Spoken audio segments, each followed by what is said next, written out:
ये श्रृंखला सर्व आत्माओं के पिता परमात्मा शिव के द्वारा उच्चारित महावाक्यों के संकलन पर आधारित है। ओम शांति।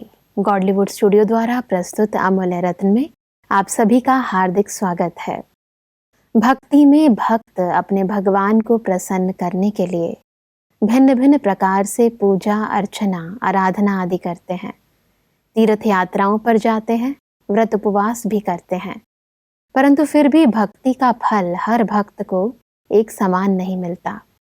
भक्ति में सर्व प्राप्तियां करने का आधार क्या है, आज इसी विषय को हम गहराई से ईश्वरीय महावाक्यों द्वारा समझेंगे। और इन महावाक्यों के स्पष्टीकरण के लिए हमारे मध्य हैं प्रजापिता ब्रह्मा कुमारी ईश्वरीय विश्वविद्यालय के वरिष्ठ राजयोगी शिक्षक आदरणीय राजू भाई साहब। भाई साहब, आपका आज के एपिसोड में बहुत बहुत स्वागत है। ओम शांति। तो आज हम बात करेंगे 31 जनवरी 77 के महावाक्यों पर, जिसका टॉपिक है भक्तों को सर्व प्राप्ति कराने का आधार है इच्छा मात्रम अविद्या की स्थिति।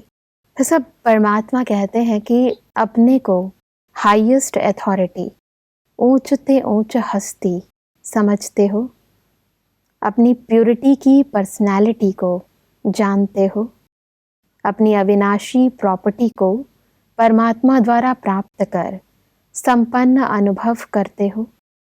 फिर सब प्योरिटी की पर्सनालिटी, हाईएस्ट अथॉरिटी, इसको थोड़ा और स्पष्ट करें। परमात्मा हम सबको हाईएस्ट स्टेज तक ले जाना चाहते हैं जी। क्योंकि जब तक प्योरिटी की हाईएस्ट स्टेज नहीं बनी तब तक हमारी स्थिति ऊंचे से ऊंची नहीं बन सकती। इसलिए परमात्मा हम सबको कह रहे हैं कि आप बच्चों के अंदर जितनी प्योरिटी की रियलिटी आती जाएगी उतनी पर्सनैलिटी बढ़ती जाएगी, और इस पर्सनैलिटी के आधार से ही आप हाईएस्ट से ऊंचे बन सकते हो। तो इसलिए परमात्मा हम सबको हमारे पूज्य स्वरूप को देखते हैं। जब हम सतयुग के अंदर सतो प्रधान आत्माएं हैं, संपूर्ण पावन आत्माएं हैं, वो हमारी बहुत हाईएस्ट स्टेज है। और उस स्टेज को किसने कितना प्राप्त किया है, क्योंकि प्राप्त करने का समय संगम युग है जी। इस संगम युग पर जितना हम पुरुषार्थ करके अपनी प्योरिटी की स्टेज को बढ़ाते हैं उतना हमें हाईएस्ट पद प्राप्त होता है। जी। तो सब परमात्मा हमसे कहते हैं कि इस पुरानी दुनिया में अल्पकाल के हद की पढ़ाई व हद के पोजीशन की अथॉरिटी समझते हैं, उनके आगे आप सभी की ऑलमाइटी अथॉरिटी बेहद की और अविनाशी है। ऐसी अथॉरिटी में सदा रहते हुए हर कर्म करते हो। परमात्मा हर बच्चे को बेहद का मालिक बनाता है। बेहद की मालिकपन में बेहद की खुशी रहती है। अपने खुशी के खजाने को जानते हो ना। बाप बच्चों के भाग्य की रेखाएं देखते हुए हर्षित होते हैं कि श्रेष्ठ भाग्य बनाने वाले कोटों में कोई कोई आत्माएं हैं। जो वो हम हद की पढ़ाई करते हैं स्कूल में, उससे जो पद और पोजीशन प्राप्त होता है उसका भी स्टूडेंट को बड़ा नशा होता है जी। कि हम इस पढ़ाई से ये बनेंगे। कोई डॉक्टर बनता है, कोई जज बनता है, कोई बैरिस्टर बनता है, कोई वकील बनता है। अनेक प्रकार की पदवी पढ़ाई के आधार से प्राप्त होती है जी। तो परमात्मा हम सबको कहते हैं संगम युग पर आप बच्चे बेहद की जो पढ़ाई पढ़ रहे हो उससे ऑलमाइटी अथॉरिटी, सर्व शक्तियों के मालिक बन जाते हो। और जब सर्व शक्तियाँ आपके अंदर आ जाती हैं तो उस पद की, उस पोजीशन की खुशी आपके चेहरे से दिखाई देनी चाहिए जी।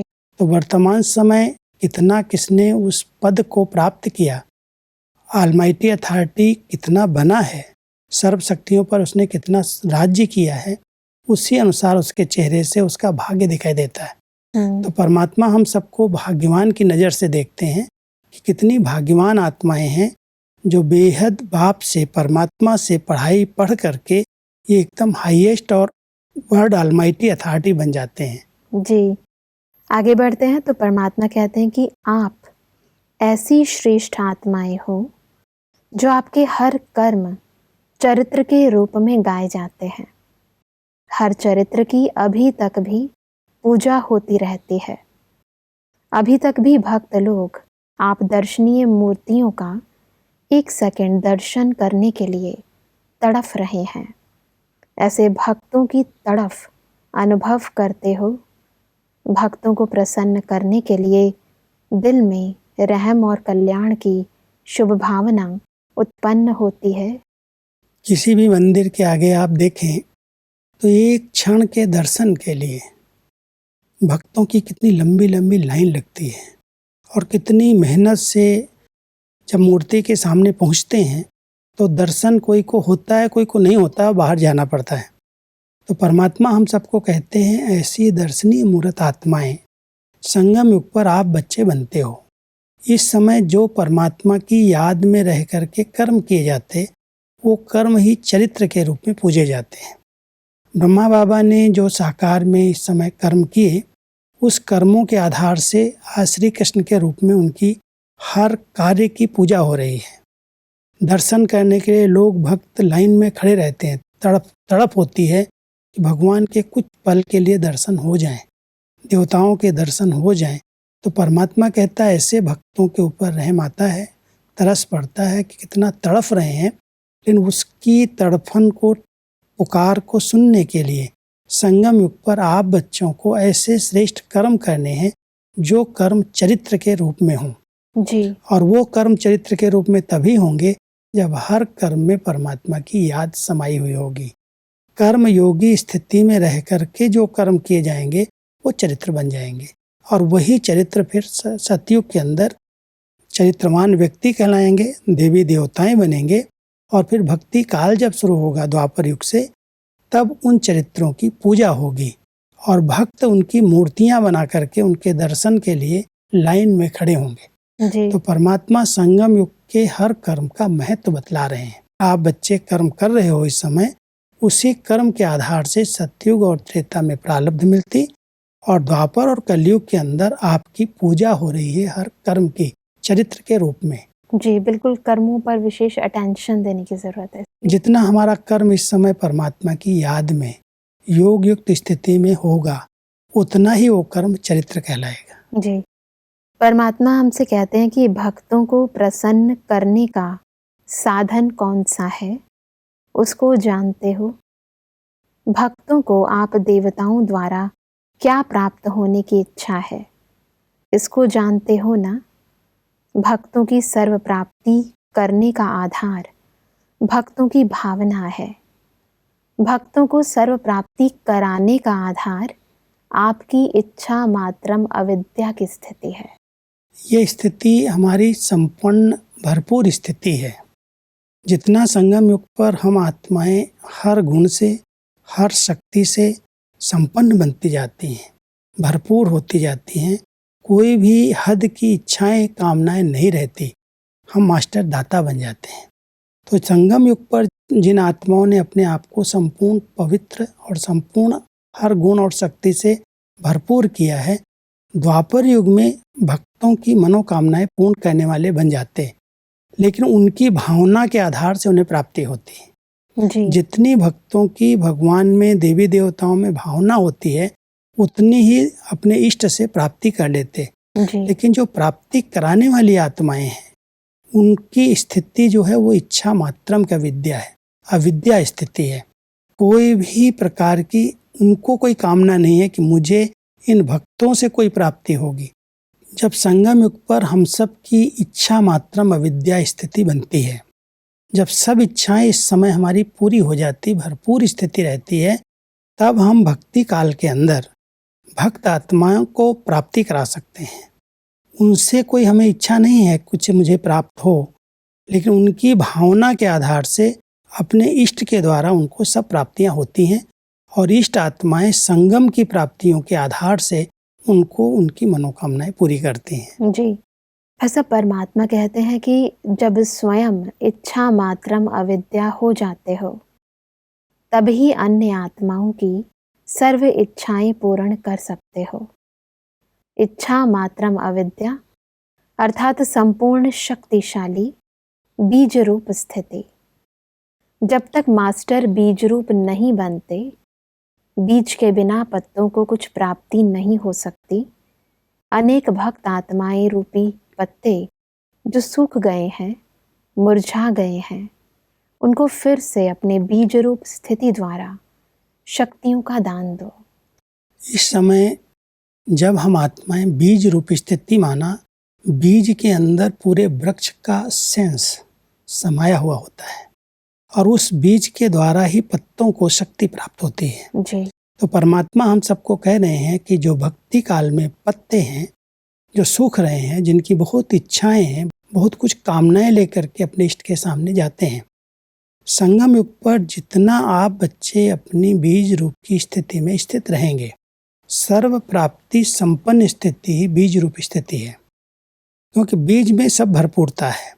तो परमात्मा संगम पर कह रहे हैं कि इस समय जितना तुम बच्चों ने अपने आप को संपन्न बनाया है, जितना हर शक्ति से भरपूर किया है, उतना आप बीज रूप बच्चों के द्वारा इन भक्तात्माओं को साक्षात्कार होंगे और उनकी मनोकामनाएं पूरी होंगी। जी। वर्तमान समय भी कई भक्त आत्माएं भगवान से बहुत कुछ प्राप्ति करने की इच्छा रखते हैं, देवी देवताओं के आगे प्राण देने के लिए भी तैयार रहते हैं, जागरण करते हैं, उपवास रखते हैं, व्रत करते हैं, कैसे भी करके ये इच्छा हमारी पूरी हो जाए।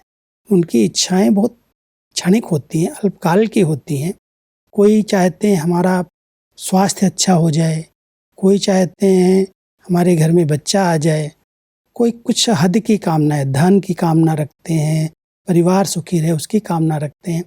तो उन सब कामनाओं को पूर्ण करने वाली जो इष्ट आत्माएं हैं, वो संगम युग पर जो संपन्न बनी हैं, भरपूर बनी हैं, वो अपनी बीज रूप स्थिति द्वारा ऐसे पत्तों को, ऐसे भक्तों को प्रसन्न कर सकती हैं, उनकी इच्छाओं को पूरी कर सकती हैं। बिल्कुल। तो परमात्मा हमसे कहते हैं कि जैसे जड़ चित्रों के दर्शन पर भक्तों की क्यों लग जाती है, वैसे आपको चैतन्य में भी अपने भक्तों की क्यों अनुभव होती है। क्या अभी तक भी भक्तों के पुकार के गीत सुनना अच्छा लगता है? परमात्मा जब विश्व का सैर करते हैं तो भक्तों का भटकना, पुकारना देखते और सुनते हैं तो तरस आता है। आप कहेंगे कि परमात्मा ही साक्षात्कार करा दे और भक्तों की इच्छा पूर्ण कर दे, ऐसे सोचते हो। लेकिन ड्रामा में नाम बच्चों का, काम बाप का है, तो बच्चों को निमित्त बनना ही पड़ता है। विश्व के मालिक बच्चे बनेंगे या बाप बनेगा? प्रजा आपकी बनेगी या बाप की बनेगी? परमात्मा हम सबको अपने पूज्य इष्ट स्वरूप में स्थित रहने की प्रेरणा दे रहे हैं जी। कि बच्चे आपके द्वारा भक्त आत्माओं को उनकी भावनाएं पूरी होंगी। परमात्मा दाता है, साक्षात्कार कराने वाला है, कराता वही है, लेकिन जिसके प्रति भक्तों की भावना होती है, मान लो आज किसी की भावना श्री गणेश में है, किसी की भावना हनुमान जी में है, किसी की अपनी देवी में, दुर्गा में, काली में, जिसमें भी भावनाएं हैं, भक्तों की भावना के अनुसार उसके द्वारा ही अगर उनको कोई प्राप्ति होगी तो संतुष्ट होंगे। जी। कोई दूसरा साक्षात्कार करा देगा तो संतुष्ट नहीं होंगे। परमात्मा कहता कराने वाला तो मैं ही हूँ, लेकिन बच्चों की जिस प्रकार से पूजा हो रही है, जिस प्रकार से वो भावना रख करके आपकी जड़ मूर्ति के सामने जा रहे हैं, तो आपको ही निमित्त बनना पड़ेगा। तो नाम बच्चों का होगा, काम तो बाप का ही है, लेकिन उस स्थिति में हमें इस समय रहना होगा। केवल मूर्ति साक्षात्कार नहीं करा रही, कराने वाला परमात्मा है। इन परमात्मा ने अपने बच्चों को इतना संपन्न, भरपूर बनाया है, जिसके आधार से भक्त आत्माएं प्रसन्न हो रही हैं। ये बहुत गहरा रहस्य है भक्ति काल का, जो परमात्मा स्पष्ट कर रहे हैं। क्योंकि भारत के अंदर भक्ति में बहुत श्रद्धा, बहुत भावना होती है। आज हमारी नवरात्रि के दिन में देवियों के आगे कितने भक्त जागरण करते हैं, उपवास रखते हैं, बहुत कामनाएं रखते हैं कि ये हमारी कामना ये देवियां पूरी कर देंगी। तो परमात्मा कहता है क्या उनकी पुकार सुनाई देती है? रहम नहीं आता है कि अभी तक वो इतना पुकार रहे हैं और आप बच्चे अपने उस संपन्न स्वरूप में स्थित होकर के उनकी आवाज़ नहीं सुनते? तो परमात्मा हम सब बच्चों को अपने उस संपन्न भरपूर स्वरूप में स्थित करने की प्रेरणा देते हैं। बिल्कुल भाई साहब, महसूसता की बहुत ज़रूरत है कि हमें महसूस हो कि हम उस स्थिति के अंदर हैं, उस संपन्नता का अनुभव कर रहे हैं, तभी इन सब चीज़ों को हम फील करके अपने अंदर जो परिवर्तन लाना है वो कर सकते हैं। कई बार हम लोग अलबेले हो जाते हैं इसमें जी। अपने ही पुरुषार्थ में लगे रहते हैं, अपनी कमी कमजोरियों को देखते और उनको हटाने में लगे रहते हैं। परमात्मा कहते हैं आपकी कमी कमजोरियां अपने आप समाप्त हो जाएंगी। आप अपनी संपूर्ण स्टेज का आह्वान करो, उस स्वरूप में स्थित होकर के कुछ समय ऐसा योग अभ्यास करो जिससे अनेक आत्माओं को दर्शन हो, साक्षात्कार हो, उनकी कामनाएं पूरी हो।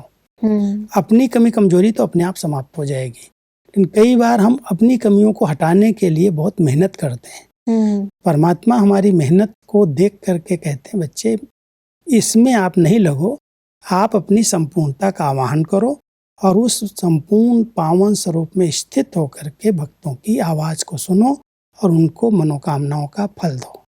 प्रोफेसर, परमात्मा हमसे कहते हैं कि जैसे बाप बच्चों के आगे प्रत्यक्ष होए, वैसे अब आप इष्ट देव भी अपने भक्तों के आगे प्रत्यक्ष होवो। देवता व देवी अर्थात देने वाले, तो विधाता के बच्चे विधाता बनो। अपने लाइट का क्राउन दिखाई देता है, रत्न जड़ित ताज, इस लाइट के ताज के आगे कोई बड़ी बात नहीं लगती। जितना जितना संकल्प, बोल और कर्म में प्योरिटी को धारण करते जाते हैं, उतना यह लाइट का क्राउन स्पष्ट होता जाता है। ये हमारी आंतरिक धारणाएं हैं जी। जितना मनसा में बहुत शुद्धता, पवित्रता आती जाती है, वाचा कर्मणा तो उसके बाद की स्टेज है। लेकिन जिस आत्मा ने अपने मन के संकल्पों पर ध्यान दिया है, जो व्यर्थ से भी मुक्त हैं, ऐसी समर्थ आत्माएं जो शुद्ध और पवित्र संकल्प करती हैं, उससे एक बहुत सुंदर क्राउन बनता है जिसको हम आभा मंडल कहते हैं, जो देवताओं के रतन जड़ित ताज के ऊपर चमकता है। जी। तो संगम का ये पुरुषार्थ, मन वचन कर्म की पवित्रता, उसके आधार से लाइट का क्राउन बना। वो लाइट का क्राउन उस रतन जड़ित ताज से भी बहुत शोभनिक है और उसके द्वारा ही भक्तों को साक्षात्कार होते हैं। जी। क्योंकि ये फेस तो चेंज हो जाता है, इस फेस का साक्षात्कार करेंगे तो उनकी कामनाएं पूरी नहीं होंगी, लेकिन जब वो लाइट का क्राउन देखेंगे अपने इष्ट के ऊपर, तो उस क्राउन के आधार से उनको अपने भक्तों के प्रति और भावना जागृत होगी और उस भावना के आधार से उनकी कामना पूरी होगी। बिल्कुल। बस अब आगे बढ़ते हैं तो परमात्मा कहते हैं कि ऑलमाइटी अथॉरिटी के बच्चे बनने से, अर्थात अलौकिक जन्म होते ही ताज, तख्त और तिलक जन्म सिद्ध अधिकार के रूप में प्राप्त होता है। ऐसे अपने भाग्य के चमकते हुए सितारे को देखते हो। अगर सदा अपना भाग्य और भाग्य विधाता के गुण गाते रहो तो सदा गुण संपन्न बन ही जाएंगे। अपनी कमजोरियों के गुण नहीं गाओ, भाग्य के गुण गाते रहो। प्रश्न से पार हो, प्रसन्नचित रहो। जब तक खुद के प्रति कोई ना कोई प्रश्न है, क्या करें, कैसे करें, तब तक दूसरों को प्रसन्न नहीं कर सकेंगे। जैसे सतयुग के देवी देवता हैं, उनके घर में जब बच्चे आते हैं तो उनको ताज, तख्त और तिलक प्राप्त होता है। परमात्मा कहते हैं संगम युग पर आप बच्चों का ये बहुत बड़ा भाग्य है, जो ये अलौकिक ताज, तख्त और तिलक के तीनों प्राप्तियां एक एक बच्चे को जन्म सिद्ध अधिकार के रूप में प्राप्त होती हैं। ये हम सबके भाग्य की निशानी है कि अविनाशी आत्मा का तिलक है, प्योरिटी की लाइट का ताज है और परमात्मा के स्नेह का दिल तख्त हम सबको प्राप्त होता है। जी। तो इस भाग्य का जितना हम सुमिरन करते हैं उतने हम प्रसन्नचित रहते हैं। कमी और कमजोरियों का अगर हम चिंतन करते रहेंगे कि हमारे अंदर ये संस्कार है, ये कमी है, ये कमजोरी है, तो हम निराश हो जाएंगे। जो हमें संपूर्णता की स्टेज का आवाहन करना है, जिसके द्वारा अन्य आत्माओं को हम भरपूर कर सकेंगे, उनकी कामनाएं पूर्ण कर सकेंगे, परमात्मा हम सबको कहते हैं आप बच्चे सर्व बातों में संपन्न स्थिति का अनुभव करो। जी। अगर आपके ही मन में कई प्रकार के प्रश्न चल रहे हैं तो प्रश्न वाली आत्माएं कभी भी दूसरों को प्रसन्नचित नहीं कर सकती। परमात्मा ने हमारे सब प्रश्नों का समाधान किया है। जी। और अगर हम प्रसन्नचित स्थिति में रहना चाहते हैं तो किसी भी प्रकार का मन के अंदर द्वंद्व प्रश्न न उठे। जी। तो प्रसन्नचित स्थिति होगी तो हम भक्तों की मनोकामनाएं पूर्ण कर सकेंगे, उनको प्रसन्न कर सकेंगे और अपने गुणों का उनको दान दे सकेंगे। तो भाई साहब, सच्चाई तो ये है कि मन में प्रश्न हर एक के आते हैं, किसी भी स्थिति को देखकर, किसी भी व्यक्ति को देखकर, खास तौर पर जिनसे हमें उम्मीद होती है, उनके कर्तव्यों को देखकर इंसान के मन में आता ही है कि ऐसा क्यों, ये भी ऐसे क्यों। लेकिन अगर वो परमात्मा को और साकार में ब्रह्मा बाबा को देखता है, हम सबको एक ही गाइडलाइन मिली शुरू से ही, सी फादर फॉलो फादर। जी। किसी भी कमज़ोर आत्मा को या किसी भी आत्मा को देखने से आपको उसकी कमी और कमजोरियों पर प्रश्न उठेंगे कि इतना मेहनत करने के बाद, इतना पुरुषार्थ करने के बाद ये कमी इसके अंदर है। तो कमियों पर ध्यान जाएगा, व्यक्ति की कमी कमजोरी हम देखेंगे तो प्रश्न उठेंगे। लेकिन जो संपन्न बनने वाली आत्माएं हैं, परमात्मा कहते हैं उनको देखो, उनको फॉलो करो, तो आपके सब प्रश्न समाप्त हो जाएंगे। तो हम जब व्यक्ति को देख रहे हैं और उन व्यक्तियों के आधार से प्रभावित हो रहे हैं कि इनके अंदर ये गुण है, इनके अंदर ये अवगुण है, तब हमारे मन में अनेक क्यों क्या के प्रश्न उठते हैं। जी। और अगर हम बाबा को ही देख रहे हैं, शिव बाबा को देखें, ब्रह्मा बाबा को देखें और उनको देख करके हम पुरुषार्थ करें, तो हमारे सब प्रश्न अपने आप समाप्त हो जाएं। बिल्कुल। परमात्मा कहते हैं कि अब तक लेना नहीं सोचो, लेकिन देना सोचो। कोई भी इच्छाएं अपने प्रति न रखो, लेकिन अन्य आत्माओं की इच्छाएं पूर्ण करने की सोचो, तो स्वयं स्वतः ही संपन्न बन जाएंगे। बहुत अच्छी विधि है। हाँ जी। अगर हमारे अंदर ही इच्छाएं हैं, ये चाहिए, ये चाहिए, ये चाहिए, तो हम दूसरों की इच्छाएं कैसे पूर्ण कर सकेंगे। बिल्कुल। तो परमात्मा कहता है, जब परमात्मा के द्वारा तुम बच्चों को सर्व प्राप्तियां और अखुट प्राप्त हो रही हैं, अविनाशी शक्तियां सब प्राप्त हैं, तो उस नशे में और उस खुशी में रहो कि बाबा ने, शिव परमात्मा ने हम सबको सब प्राप्तियां कराई हैं। जी। उनका चिंतन करो, उनका सुमिरन करो, तो आप भक्तों की इच्छाएं पूर्ण कर सकोगे। अगर आपके अंदर ही कोई इच्छाएं हैं, ये चाहिए, ये चाहिए, तो दूसरों की चाहनाओं को पूरा नहीं कर सकते। बिल्कुल। और अगर हम दूसरों की पूरा करने लगे, तो जो हमारी अगर होंगी भी तो अपने आप पूरी हो जाएंगी। बिल्कुल भाई साहब। तो आज हमने बहुत ही स्पष्टता से जाना कि कैसे हम इच्छा मात्रम अविद्या की स्थिति को प्राप्त करें और कैसे सर्व की इच्छाएं पूर्ण करने के योग्य बने। भाई साहब, स्पष्टीकरण के लिए आपका बहुत बहुत धन्यवाद। दर्शकों, आज के एपिसोड में हमने समझा कि भक्तों की प्राप्ति का आधार भक्तों की श्रेष्ठ भावना है और भक्तों को सर्व प्राप्तियां कराने का आधार हमारी इच्छा मात्रम अविद्या की स्थिति है। परमात्मा ने कहा कि जितना जितना हम मनसा, वाचा और कर्मणा प्योरिटी को धारण करते जाएंगे, उतना हमारा लाइट का क्राउन स्पष्ट नजर आएगा। परमात्मा ने कहा कि हमें सदा अपने भाग्य और भाग्य विधाता के गुणों का गान करना है, अपनी कमजोरियों का नहीं। सदा प्रश्नों से पार प्रसन्नचित रहना है। दर्शकों, आज के एपिसोड से संबंधित यदि आपके मन में कोई भी प्रश्न है तो आप हमें ईमेल कर सकते हैं। हमारा ईमेल आईडी है amulyaratna@godlywoodstudio.org। अगले एपिसोड में एक और अव्यक्त वाणी के साथ आप सभी के समक्ष हम फिर हाजिर होंगे। तब तक के लिए लेते हैं इजाजत। ओम शांति। मुख्य सार: भक्तों को प्रसन्न करने का साधन स्वयं इच्छा मात्रम अविज्ञा बनना। इच्छा मात्रम अविज्ञा अर्थात संपूर्ण शक्तिशाली बीज रूप स्थिति, क्योंकि बीज के बिना पत्तों को कुछ प्राप्ति नहीं हो सकती।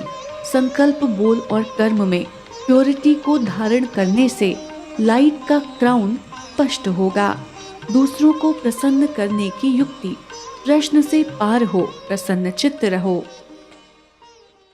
अधिक जानकारी के लिए संपर्क करें अमूल्य रतन गॉडलीवुड स्टूडियो, मनमोहिनी वन, Shantivan post, Abu road 307510, district Sirohi, Rajasthan. Email ID है amulyaratn@godlywoodstudio.org। इस श्रृंखला को प्रजापिता ब्रह्मा कुमारीज ईश्वरीय विश्वविद्यालय के सेवा केंद्रों पर क्लास में नियमित रूप से चलाने के लिए गॉडलीवुड स्टूडियो से संपर्क करें।